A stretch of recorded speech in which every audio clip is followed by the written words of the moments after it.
பரம்பரை பரம்பரையா காப்பாத்திட்டு வந்த கோடிக்கணக்கான மதிப்புள்ள தங்க நகைகளும் சொத்து பத்திரங்களும் இருந்த அந்த பெட்டி திடீரென்று காணாமல் போகுது.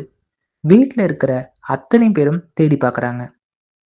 வீட்டை தலைகீழா புரட்டி போடும் அந்த பொருள் கிடைக்கவே இல்லை.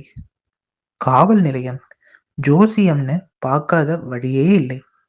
கடைசியா இனிமே இது கிடைக்கவே கிடைக்காது, நாம நடுத்தெருக்கு வந்துட்டோம், இனி என்ன பண்றதுன்னு தெரியலன்னு அந்த குடும்பமே முழு நம்பிக்கையும் இழந்து திகச்சு நிக்கிறாங்க.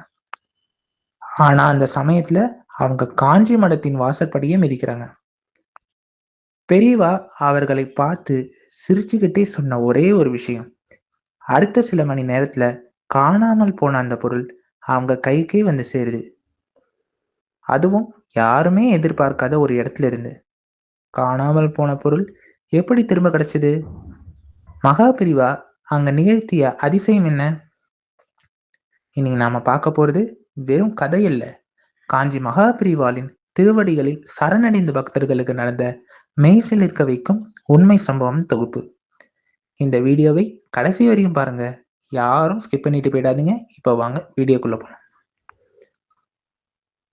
தொலைந்த சொத்தும் பெரியவா காட்டிய வழியும்.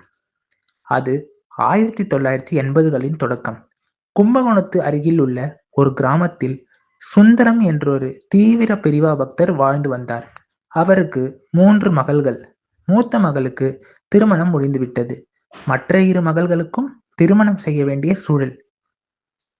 அவர் குடும்பத்தின் ஒரே மூலாதாரம் பாட்டனார் காலத்து பரம்பரை நகைகளும் சில ஏக்கர் நிலத்தின் பத்திரங்களும் தான்.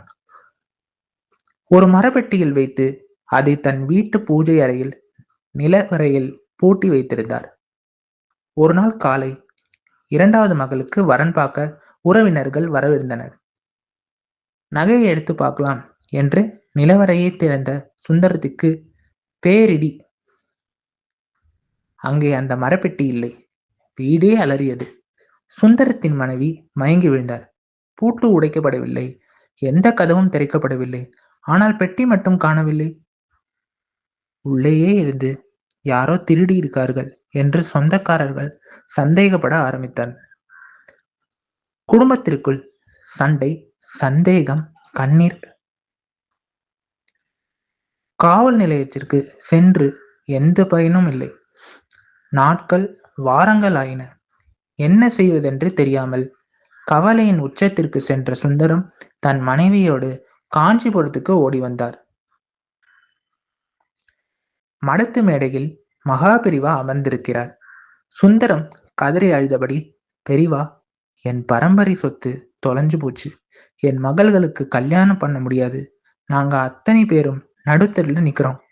எங்களை காப்பாத்துங்க பெரிவா என்று புலம்பினார். பெரியவா அமைதியாக கேட்டுக்கொண்டார். பிறகு சுந்தரத்தை பார்த்து சொன்னார், தொலைந்தது உன் வீட்டுக்குள்ளதான் இருக்கு. ஆனா நீ கண்ணை மூடிக்கிட்டு வெளியில தேடுற. உன் வீட்டுக்குள்ளதான் இருக்கு. ஆனா நீ கண்ணை மூடிக்கிட்டு வெளியில தேடுற. உன் வீட்டு புலிமரத்து அடியில போய் பாரு. சுந்தரத்துக்கு ஒன்னும் புரியவில்லை. வீட்டுக்குள் இருந்த பெட்டி எப்படி புலிமரத்து அடியில் போகும்? ஆனால் பெரியவா வாக்கை மீறாமல் ஊருக்கு ஓடினார். வீட்டு பின்புறம் இருந்த பழைய புலிமரத்தின் அடியில் தோண்டி பார்த்தபோது அங்கே அந்த மரப்பெட்டி பத்திரமாக இருந்தது. உண்மையில் நடந்தது என்னவென்றால், சுந்தரத்திற்கு வயதான தாய் மறதி நோயால் யாருக்கும் தெரியாமல் அந்த பெட்டியை பாதுகாப்பாக வைக்கிறேன் என்று மரத்தடியில் புதைத்து வைத்திருந்தார். பெரியவாளின் ஞானக்கண்ணுக்கு தெரியாதது ஏதானும் இருக்கா? அழுது கொண்டிருந்த அந்த குடும்பத்தில் மீண்டும் சிரிப்பு மலர்ந்தது.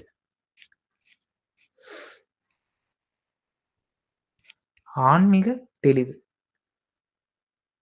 நண்பர்களே, இந்த சம்பவம் உணர்த்தும் ஆழமான தத்துவம் என்ன? நாம எல்லாரும் வாழ்க்கையில ஏதோ ஒன்றை தொலைச்சிட்டு தேடிட்டு இருக்கோம். சில பேருக்கு பணம் தொலைஞ்சு போயிருக்கும், சில பேருக்கு ஆரோக்கியம் தொலைஞ்சு போயிருக்கும், பல பேருக்கு மன அமைதி தொலைஞ்சு போயிருக்கும். நாம வெளியில தேடுற வரைக்கும் அது கிடைக்காது. தொலைஞ்சது உன் வீட்டுக்குள்ளதான் இருக்குன்னு பெரியவா சொன்னது நம்ம மனசையும் ஆத்மாவையும் தான். நமக்குள்ள இருக்கிற நம்பிக்கையும் இறை வழிபாடும் நாம எப்ப கெட்டியா பிடிச்சுக்கிறோமோ அப்ப தொலைஞ்சு போன அத்தனை நன்மைகளும் நம்மை தேடி வரும். குருவின் பாதங்களை சரணடைவர்களுக்கு இழப்புகள் என்பது இல்லை. இந்த ஆன்மீக பயணத்தில் மகா பெரிவாளின் அற்புதத்தை கேட்டீர்கள். உங்களுடைய வாழ்க்கையிலும் ஏதாவது ஒரு பொருள், சந்தோஷம் அல்லது நம்பிக்கை தொலைந்து போயிருந்தால் இந்த க்ஷணத்தில் பெரியவாளின் திருவடைகளை நினைத்து வேண்டிக் கொள்ளுங்கள். பயப்படாதே, நான் இருக்கிறேன் என்று அபயகரம் நீட்டும் அந்த மகானின் அருள் உங்கள் அனைவருக்கும் கிடைக்கட்டும். உங்களுக்கு மகா பிரிவா நிகழ்த்திய வேறு ஏதும் அனுபவங்கள் இருந்தால் மறக்காமல் கமெண்ட் செக்ஷனில் பகிர்ந்து கொள்ளுங்கள். கமெண்டில் ஹரஹர சங்கர, ஜெய ஜெய சங்கர என்று பதிவிட்டு உங்கள் பக்தியை வெளிப்படுத்துங்கள். இந்த வீடியோவை உங்களுக்கு பிடிச்சிருந்தால் உங்கள் உறவினர்களுக்கும் ஷேர் பண்ணுங்க. நன்றி. ஹரஹர சங்கர, ஜெய ஜெய சங்கர, காஞ்சி சங்கர, காமகோடி சங்கர. ராம் ராம் பெரிவா சரணம், ராம் ராம் பெரிவா சரணம், ராம் ராம் பெரிவா சரணம். இந்த மாதிரி நம்ம சேனலை வீடியோஸ் பார்க்கணும்னா நம்ம சேனலை லைக் பண்ணிக்கோங்க, சப்ஸ்கிரைப் பண்ணிக்கோங்க, ஹைப் பண்ணிக்கோங்க, பெல் ஐக்கானை கிளிக் பண்ணிக்கோங்க. பெரியவாவோட ஆசீர்வாதமும் பெரியவாவோட அனுகிரகமும் எப்போதும் எல்லோருக்கும் இருக்கும்.